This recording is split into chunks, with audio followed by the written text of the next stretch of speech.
So Lita ended up going. She was at ECW. She almost signed that contract with ECW, and then she declined. She left Paul Heyman in ECW. Ended up being offered. Excuse me. Ended up being offered an opportunity to work at the Funking Dojo, which I believe is Dory Funk, if I'm remember correctly. She trained there, and a lot of WWE superstars trained there. It was one of WWE's developmentals at the time. Matt and Jeff Hardy trained there, so did Edge and several other top billing WWE superstars. So she was very excited. She was offered 1 week of training for $750, and that included room and board. And she went, and she was there, the only woman there, again, with 20 other guys. And she sharpened, her skills, and she was able to get herself together. They taught her everything from promo skills to wrestling basics, and even some of the more, spicy, high flying things that Lita had become known for. But one thing that she lacked, which she mentioned earlier in the book, is that she didn't really get the idea of character work, right? So going to the funking dojo really helped her hone that skill, because a lot of the guys would get up and they would just, basically talk shit. And she was told by the trainers that you don't necessarily destroy your opponent. You do put them up, you prop them up a bit before you tear them down. It is a tactic, and it's an old school tactic to give you some grace, but also to not make your opponent look like such a bum. You want your opponent to look like somebody who can compete with you on your level. You recognize that ability, but you also know that you can beat them. It adds some more tooth to the story, rather than it just being a situation of, yeah, I'm gonna take care of you because clearly you're not on my level. Like, you know what I mean? Like, it makes the back and forth a little bit more competitive, rather than it just being a full-on squash. It's an old school carny tactic that has been carried out through time in wrestling, and it still continues to this day. Most promos that we hear, they do it all the time. Cody Rhodes is famous for doing it. He will respond and have glowing reviews of his opponent before he goes in for the jugular. The same thing goes for someone like Sami Zayn, or even Drew McIntyre now that he's in heel, CM Punk as well, Seth freaking Rollins, the list goes on. They all do it. It is a part of the game, and it is something that has to be learned and taught. So there you go. Um, they were very big on Lita at that time, even though she was very confident in her abilities, but she wasn't, thinking that she would get the gig right out the gate. But they ended up sending her tapes to WWE Talent Relations, and they were talking to her about how she, was going to operate, and how, they have your tapes, they're looking at your stuff, you should call them. And so Amy called and left a message. I'm going to fluctuate between Amy and Lita because those are her names, and sometimes whatever comes to me is what I say. But she called them, and she got no response at the time. She ended up going to a WWE SmackDown where Matt Hardy was at the time, because her and Matt were very good friends. From the time she met Matt up until now, they were just very close friends. They weren't anything more than that. There were no romantic feelings there. They were just close friends. And she still had her boyfriend Bo at the time, which she doesn't really allude to explain how that ends until later on in the book. But it seems like they were in this weird limbo of being in a relationship and not being together at the same time. So, yeah, shit was getting real, bro. But anyways, um she went and left a message at the WWE Talent Relations, and she got no response. So she went to the show to see Matt at SmackDown.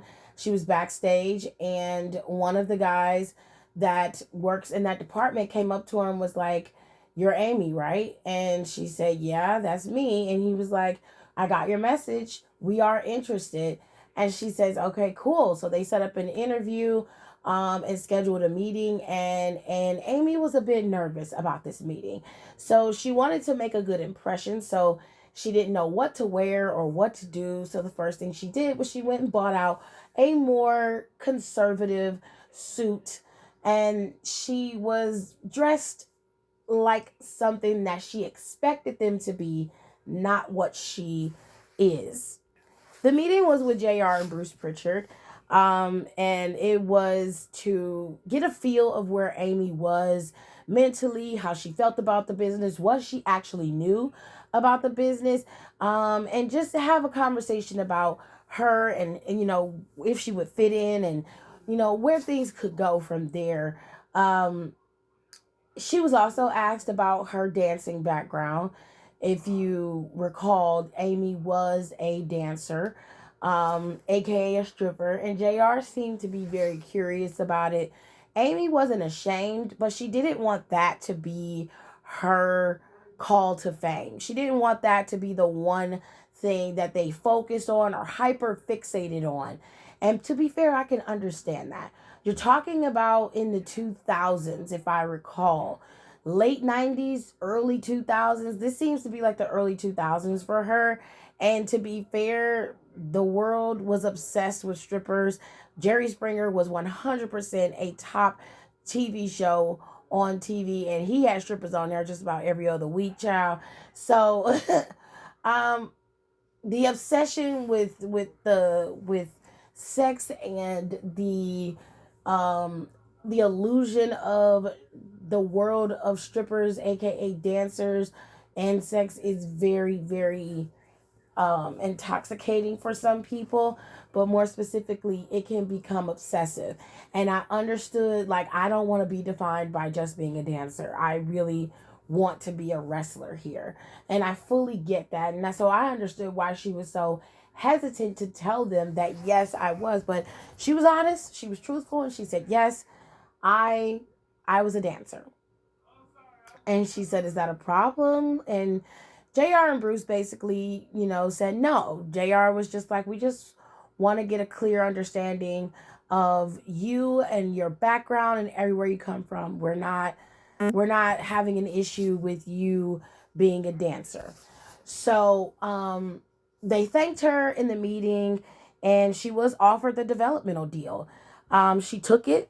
She said her goodbyes to her ECW family, and she was very sad about saying goodbye to one of her friends, Danny, and someone that she had worked with for so long. She was very sad about saying goodbye to him.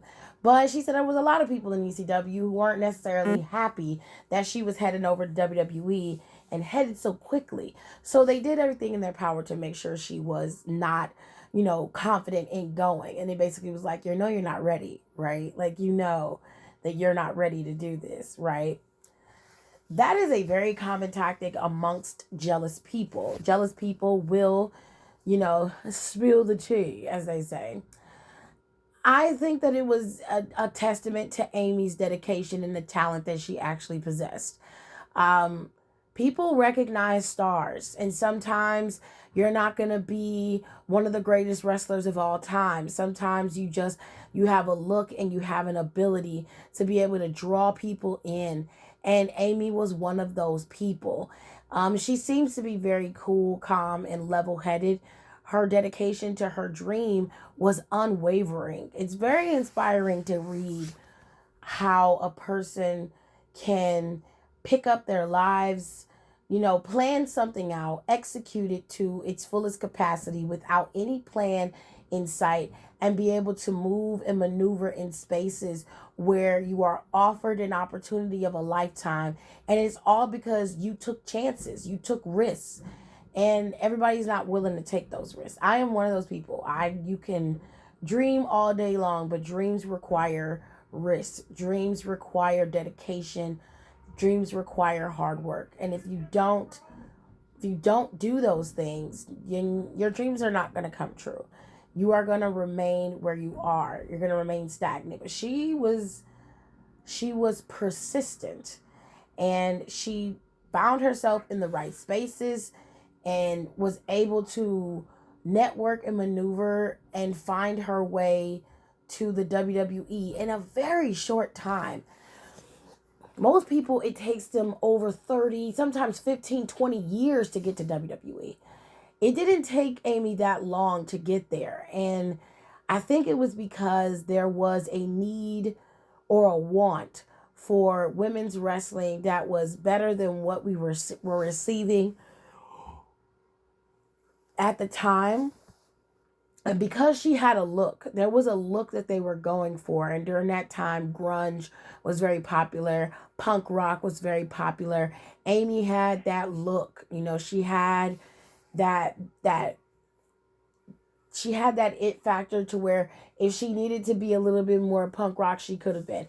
If she needed to, you know, be more sexy, she could have been. She could move into any space. She was a chameleon, and they needed her as a chameleon. And I loved Lita. I thought Lita was the best. I loved her. I thought her look was great. I thought that she just exhibited a particular aura about her that was just fun to watch. And she threw caution to the wind every time she was out there. Didn't give a damn. You know what I'm saying? Did not give a damn. Was like, I'll break my neck. Fine. Fuck it. Let's go. Like, she was ready. And I loved watching her. So it's very interesting to read how dedicated she was to, you know, getting to that pinnacle and, you know, finding her way through. It's very, very interesting. As the book proceeds along, Lita goes to WWE. She's paired with an old friend by the name of S.A. Rios. He was better known as Poppy. And she knew him from CMLL down in Mexico. They weren't like, you know, best friends. They were acquaintances. They knew who they were. They were paired together, and she was named by one of the WWE staff as Lita.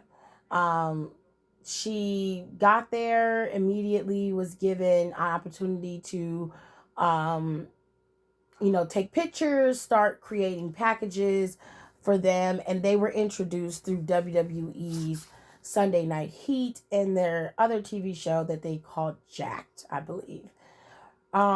She came out with S.A. Rios, and the storyline was that they were, you know, they were a team. She was the valet, he was the wrestler, and she would interfere and help in his matches. And he eventually ended up winning a title from Crash Holly. Um, she was getting a lot of buzz. Once she debuted, it was a very strong reaction to Lita and S.A. Rios. They did an amazing job together. She said there was a long time where she didn't really know how S.A. Rios felt about her until they did this video package for her. And then he said all these glowing, beautiful things about her. And she just said that it just felt really nice to hear how he felt. It just made her feel good. So she was happy about that. She says that her character, Lita, at the time, she wasn't the biggest fan of the name. It was a play on the name Lolita, and they decided to just call her Lita. And this was to play up the Spanish aspect of S.A. Rios, of course.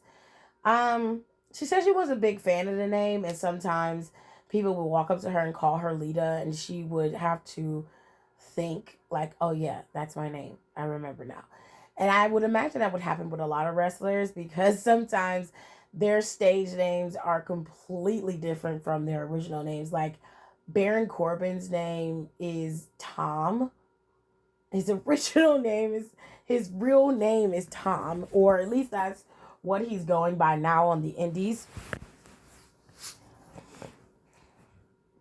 But I was like, I would change my name to Baron Corbin because he looks like a Baron to me. Naomi's real name is Trinity. Like, it's very interesting. I don't know. If I was a wrestler, I probably would keep my name. And if WWE wanted to, use my name, I would license my name to them so that they can use it for whatever they need to. So when I leave, I would be able to keep my name. Like John Cena's name is still partially owned by the WWE. And they make a percentage of money that he makes off WWE. But that's the deal he set up with Vince and WWE and everything like that. But they own a percentage of his name, which is one of the reasons why they can still sell his merch and everything when he's not there. And like, if something happens, like they'll still own partial rights to his name, and they can make merch all day long, and they technically don't have to ask the family if they can make that merch or do anything, because they do own the rights to the name and the likeness of John Cena to be able to do that. Um anyway, I'm getting off track. Uh, but she said she wasn't a big fan of the name Lita. And she learned to love it. Um, she said that in many ways, like many characters we've seen throughout WWE and wrestling in general, Lita was a over the top version of Amy, and she would just, not be too extreme, but she would do things that her normal personality wouldn't do, and this was just a way of separating church and state and really giving the audience something to latch on to. Um, so then the situation with her boyfriend and her living arrangements became an issue. Her and her boyfriend hadn't had a decent relationship in a while. She had decided that, she needed to make a decision, like what was she gonna do. She had already broken up with him, seeing as how, there wasn't anything left in their relationship. She broke up with Bo. I think his name was Bo. And she, was single again, technically. And she needed a place to stay. She needed to find somewhere to live. And so she didn't know she should go to North Carolina or what she should do. So a friend of hers ended up going into WWE, and they were moving. I can't recall as to what they were doing, but they were offered a deal in WWE developmental, and they were going down to Florida. I want to say it was Florida. He had a condo in North Carolina, and he asked Lita to move into the condo. The only problem is Lita didn't want to change the dynamic of her relationship with Matt. She felt like being closer to him would make things a little bit more complicated than it needed to be. But Matt reassured her that he wasn't going to make any promises, but if things moved along to it going outside of them being platonic, then it would do that naturally. He wasn't going to force anything. He definitely was fine with being in a platonic friendship with her. And so she trusted that. She took the offer to stay in the condo, and she moved to North Carolina.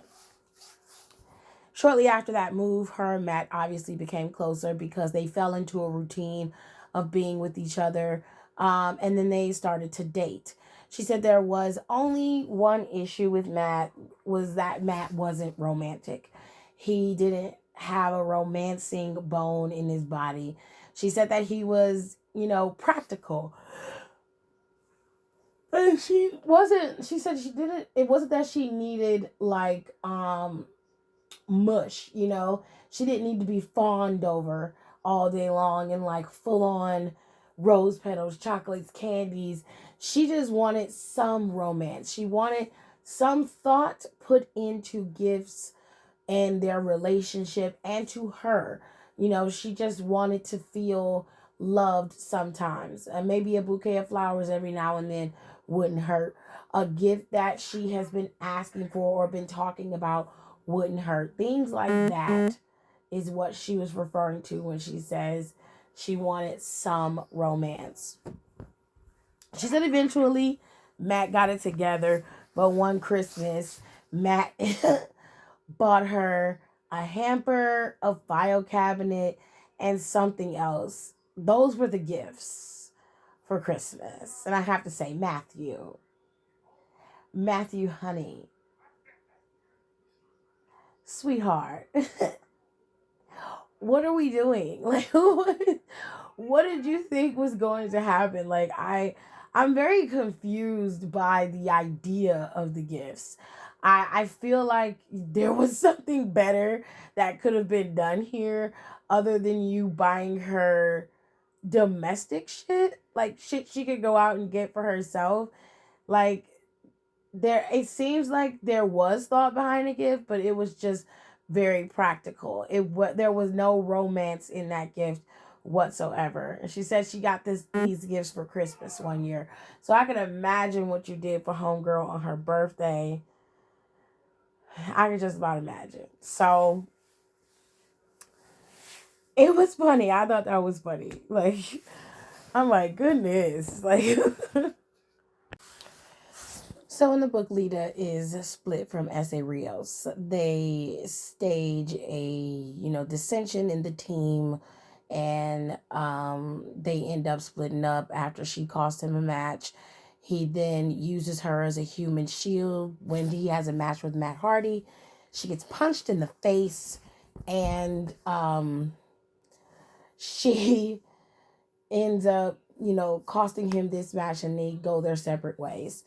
In the back, they were very proud of what she did with S.A. Rios, and she was low-key sad because she knew that with her splitting from S.A. Rios, that would leave him in limbo, which means he probably won't be getting the time that he was getting prior to them two being paired together. But she was then paired with Matt and Jeff Hardy. The higher ups saw her interacting with them backstage a lot, liked seeing them together, thought they were great together as a team. But in this instance, she would not just be your typical valet, she would actually be an active working team member in Team Extreme, as they became to be known. Um, she was friends with Edge at this time, and Edge was there. They were all there. They were friends. And she was getting ready to gear up for her debut match at the pay-per-view. And I don't know, it was called Overdrive or like something, something to do with cars. I can't remember exactly, but she had a match that was built up. It was she ended up losing that match. She had earned a number one contendership for the title. Stephanie was champion at the time, and Stephanie ran in and pinned her really quickly, and Stephanie began to become champion. At that time, the women's title was being used as a prop, more of a let's get this title some heat so we can get it on somebody else and proceed forward with it. It's a tactic that happens often in WWE and in a lot of wrestling promotions. They will put the belt on someone to help build it up and build a lot of, animosity towards the owner of the belt, but also, excuse me, to kind of push the narrative that this belt needs to go somewhere else. Like, we need to put this belt on somebody who's really going to take it heights. And Stephanie was the girl at the time to give that belt some, I guess you could say, some need. You're like, ooh, I need that belt. It's kind of like when Miz has the title, everybody wants to get it off of him because he's such an asshole. It's very similar to that. So Lita was pegged to be the next one to take that championship. She was given a lot of feuds and title spots. There was a big feud between her and Trish Stratus. When Trish first got there, she was teamed up with TNA, which is Test and Albert. Um, they got into it. It was TNA versus Team Extreme. But prior to this, there was a point in this book where she mentions Edge in a more friendship capacity. They were shopping for her very first match. This was her debut match. They were shopping, and this is how she ended up getting her signature look. She bought some, flared bootcut pants and a really cute crop top, and she went out, tried it on, and was showing it to Edge and was like, what do you think? And he was like, I think it looks great. She said, well, obviously I won't have the thong showing, but you know what I mean? And he was like, I don't know, man. Like, I feel like that's That's actually not bad. I feel like that actually could be a look. So she was like, really? You think so? And he said, yeah, man, I think you should do it. So she went with it, and it was her signature look. Everybody was wearing their clothes like Lita, where the thong was up on the high part of the hips, and the pants were more of a low rise type of look. And that's how she came out. She got in the ring, she had her match, and she had a decent match.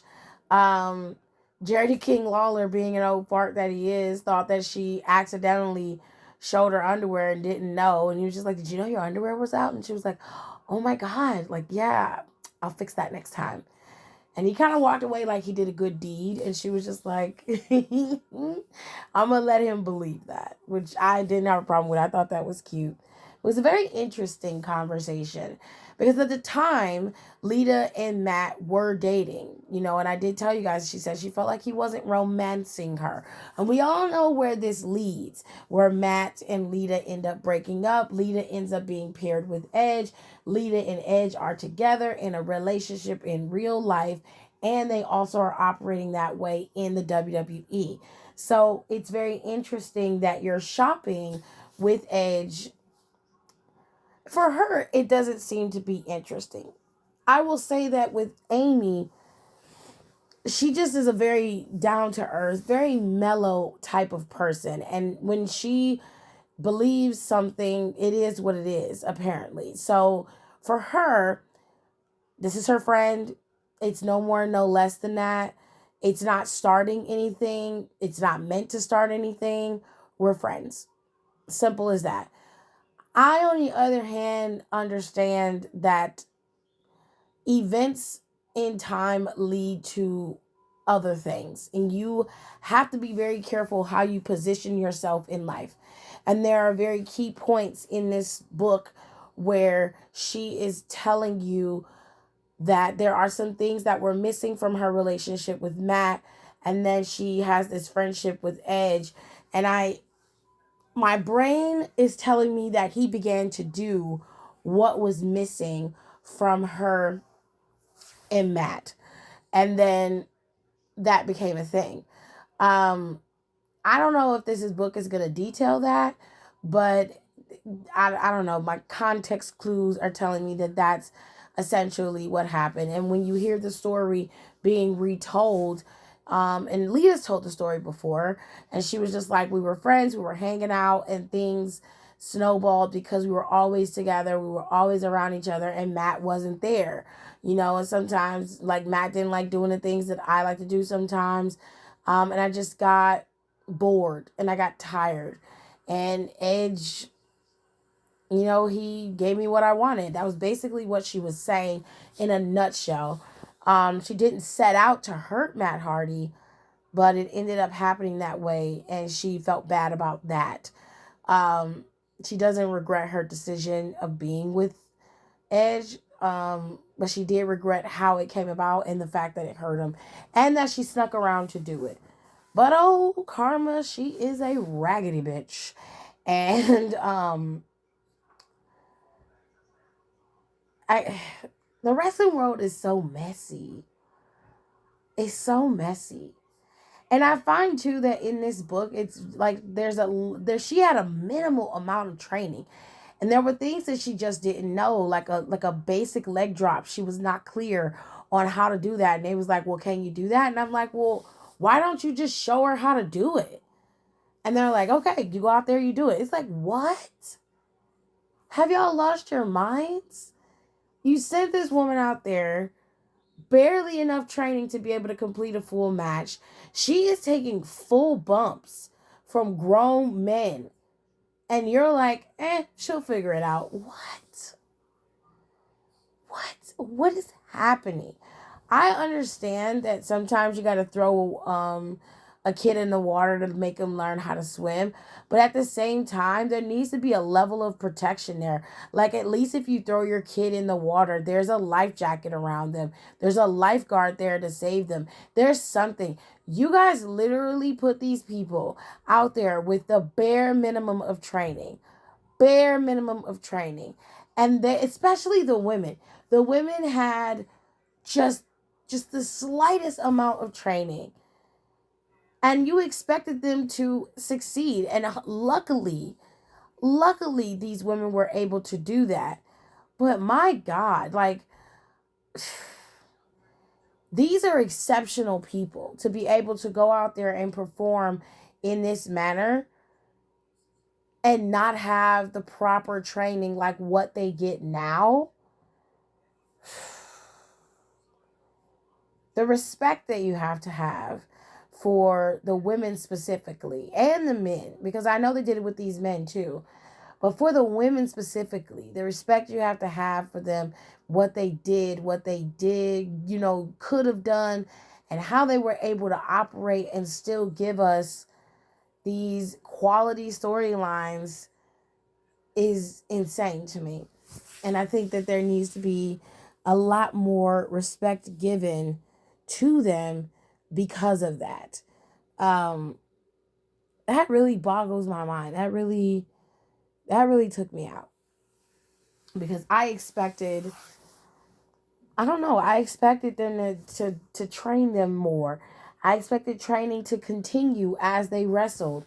Even when you're practicing, you should be able to train like, okay, I need to do a leg drop. Show me how to do this.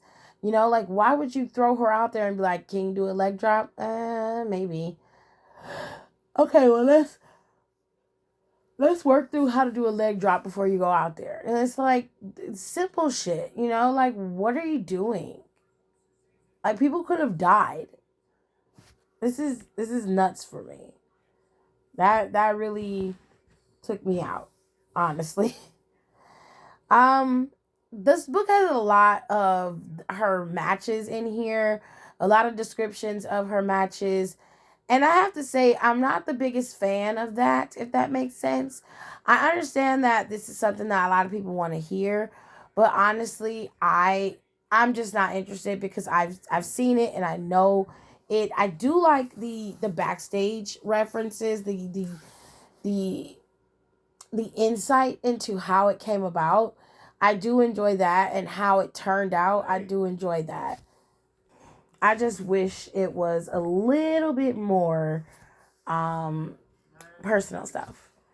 But I guess the book wouldn't be as long if it was more personal stuff and not a lot of WWE descriptions. Like, but it's a lot. It's like full on descriptions of endings of matches. Pardon me, y'all. But to give you some insight, she does say she really enjoyed the fan interaction, the fans making the creative signs that they made, and she just really loved how the fans embraced her and they thought that she was more relatable.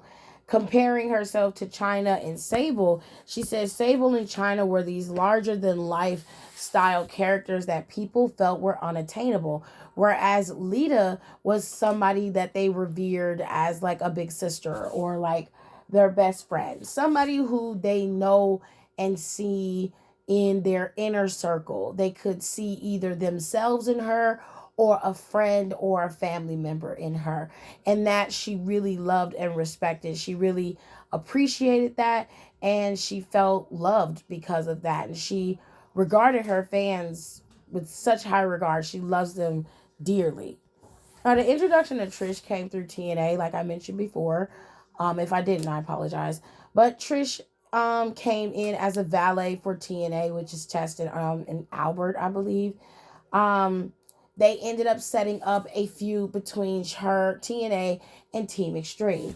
And this led to a pay-per-view where they had a few firsts. There were two firsts. There was one mixed tag match. That was the first that would happen on a Raw, I believe it was.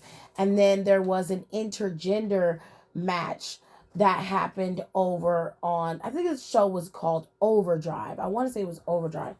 I'm not sure, but this was the first ever intergender style match on a PLE, especially in WWE. This was the first time we had seen. Oh, pardon me, y'all, for yawning. We had seen this happen on TV, and this is the difference between a mixed tag and an intergender tag is in mixed. the women wrestle the women and the men wrestle the men. In intergender, everybody can wrestle anybody. You can powerbomb a woman and everything will be fine. So Lita was known for taking a lot of bumps from the men. She was known for doing that, similar to Stacy Keibler, Sable a lot of times. Even China took a few bumps from the men. But Lita was known for taking really big bumps. Like Lita would get power bombed, she would get clothesline. Like Lita was out there doing it. So Trish Stratus was in there, and this was one of the first times she was going to be wrestling. She was very, very green, and they ended up, being able to put on a pretty decent match. But people were more interested in the dynamic between Trish and Lita and their storyline, and that's how their rivalry really truly began. And after this feud finally came to an end, Lita was fast tracked towards the women's championship. Like I said before, Stephanie was champion at the time, but Stephanie was the type of champion that you were begging for someone new to hold that title. So once Stephanie um, finally got a number one contender in Lita, it was inevitable that she would get that championship. She does describe how that came about. Um, it's simple. They had a match. Um, Kurt Angle and Triple H were out there in the match, along with, of course, Stephanie McMahon. Um, the Hardys came down to even the odds between Triple H and Kurt. They ended up fighting them, and it was just Stephanie and Lita. Lita was able to take Stephanie out, get the pin. She wins. Lita's champ. Okay. Um, Lita was champion for about 3 months. She had a couple feuds, but one feud that stuck out to her the most that she felt like was very underrated was her feud with Jacqueline. And they had a hardcore match. The two of them ended up brawling backstage in a brutal fashion. She was on top of an 18-wheeler doing the moonsaults off of there. She missed that. Jacqueline hit her with the fire extinguisher, just giving her all types of blues, honey. And this led to a hardcore match where the two women were fighting it out. And Lita ultimately ended up picking up the pin after she hit that lady with a cookie sheet in the head. Um, Shortly after that, there were a lot of things offered to Lita due to her popularity. And prior to this, she was in the Divas magazine. She also was the cover girl for the Divas magazine, and she became widely popular because of those photo shoots. Albeit she doesn't really like to, she doesn't really think of herself in that sexy manner. So seeing herself that way, she just was like, okay, wow, these are really nice, but I just never, it was just very jarring experience for Lita because it seemed like she's not a big flashy type of person. She's very reserved. So shortly into her title reign, she was offered some amenities being champion. She was given some third party options, and one of them was to pose for Playboy. Lita thought about it. Vince told her very plainly, you are not obligated to pose for Playboy. You are 100% um, okay with choosing your own destiny, basically. You can decide what you want to do. There's no pressure. Okay? And Lita chose not to pose for Playboy. I thought that she did pose for Playboy eventually, but at the time that she was offered it, she chose not to do it. And she said that she has never regretted that decision. She didn't want to turn off some of her fans. She wanted her fans to continue to be relatable to her and enjoy that relatability. She didn't want to cut them off from that, and she didn't want to expose herself too much to her fans. That was the big deal. So she declined to be in Playboy, and Vince never spoke of it again. It was never brought up to her again. She left it at that. Now, also shortly, in that time frame, WCW was purchased. And the way it's described in Lita's book is that WCW was supposed to remain a separate company from WWE. And they were supposed to operate under the entity of having another place to be able to showcase the talent. So if you've done so much in WWE, you can kind of shift over to WCW, while in doing helping WCW out, bolstering the ratings and bringing them up to par, you also will be able to get a fresh start and revive over in WCW. And when you really sit back and you think about what they were trying to do, is very innovative because it led to what we have now with the triple brand system. I think it was really relatively smart, and I understand now that Vince was he just was ahead of his time business wise when it comes to his ideas, and so most of them were fairly decent ideas, especially when it comes to wrestling. The dual simul podcasting, the simulcasting for the Night of Mania, it just didn't work because the technology wasn't there. Whereas now you can simulcast any event anywhere on multiple devices on several different networks, and they will work just fine. It was just they didn't have the technology to pull it off, but it was highly innovative. It was creative. It was different. And he has always been that way. His entire life, it seems, he is always thinking outside the box when it comes to where can we go next in this wrestling world. I wish he wasn't such a piece of shit person. He'd have an excellent mind to pick. But it seems like that mind is fractured nowadays. But anyways, it seems like what they were trying to do with WCW was to operate under a dual company system. And that way you can leave the two rosters separate, but they can lateral between the two when necessary, which I think is cool because you would have offered freshness to the audience. The wrestlers won't feel so fatigued and boring ass storylines with the same people. And you would have gotten new and fresh feuds out of it as well. Like WCW had a stacked roster at the time, and so did WWE. So you would have been able to get some really cool matchups with them if it had worked out that way. But we all know that that didn't work out that way, and WCW ultimately ended up being absorbed into the WWE, and everything kind of smashed together. And instead of leaving WCW separate, what they did was they split the brands, and they had the brands be separate entities running simultaneously on the shows. Like I said, innovation, baby.